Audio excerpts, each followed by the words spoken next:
welcome to this week's OK at Work with myself, Sarah Sawyer, my colleague Russell Berger with the Offit Kurman Labor and Employment Group. So this week we are talking a little bit about what you can have policies around as far as what employees say and how they speak to each other.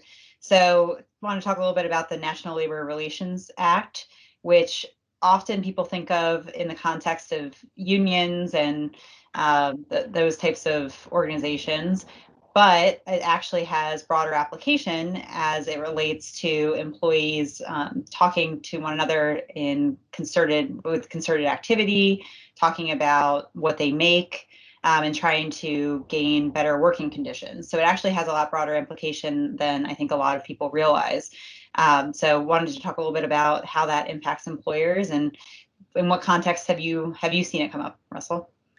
Yeah, so to give a little bit of background on the NLRA, the National Labor Relations Act, it's a law that prohibits employers from adopting policies or putting rules in place or engaging in other types of conduct that would preclude protected concerted activity by the employees. And what's protected concerted activity really has to do with employees communicating about the terms and conditions of the workplace. So, one obvious application of that is with respect to compensation terms. So, for example, employees talking to one another about what they're getting paid, what their pay structure is, what that dollar amount might actually be, is not something that an employer can prohibit because the National Labor Relations Act protects that. Because if you think about it, that's how employees learn about what different pay structures are out there and what the employer might be willing to do.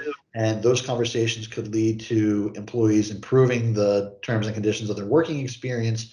So as a result, that's covered by the National Labor Relations Act, whether or not they're union employees.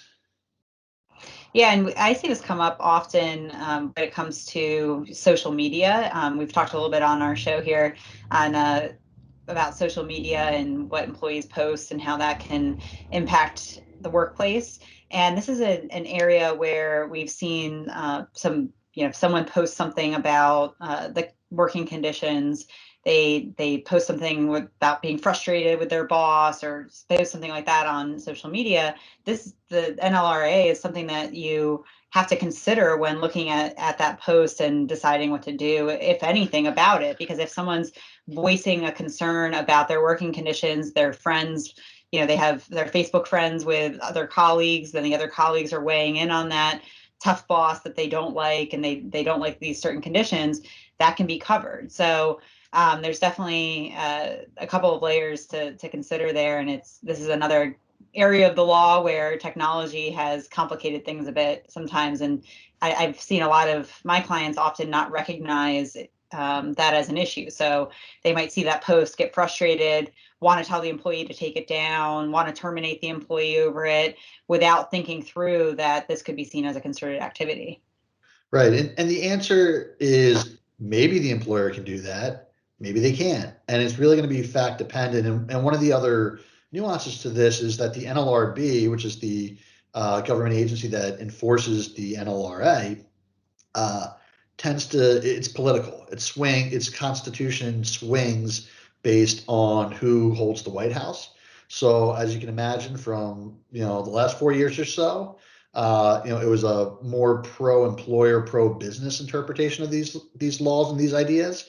But prior to that, it was very pro-employee, and certainly the expectation is going to swing back in that direction. So, the best advice I would give an employer, kind of at a high level and a general level, is, don't react right away. Don't shoot from the hip when you see, social media commentary or workers engaging in some kind of dialogue in the workplace.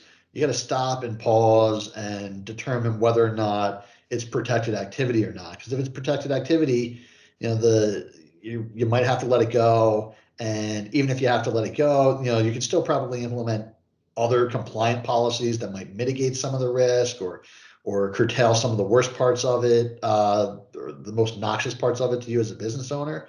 So, there are some things you can do even if you can't totally eliminate it. And in some cases, it might not be protected concerted activity, and you can take legal action, or you can take employment action against the employee as a result. So it's really going to be fact specific, really fact dependent, and that's just something that uh, you should be aware of. It should set off the alarm bells, and you should make that inquiry before you act. Yeah, and to add another layer to this, I would say there's also just like any good employment law, there's also state crossover here when it comes to certain topics. Like, so wages is one that I see come up often as far as people sharing their wage information with each other.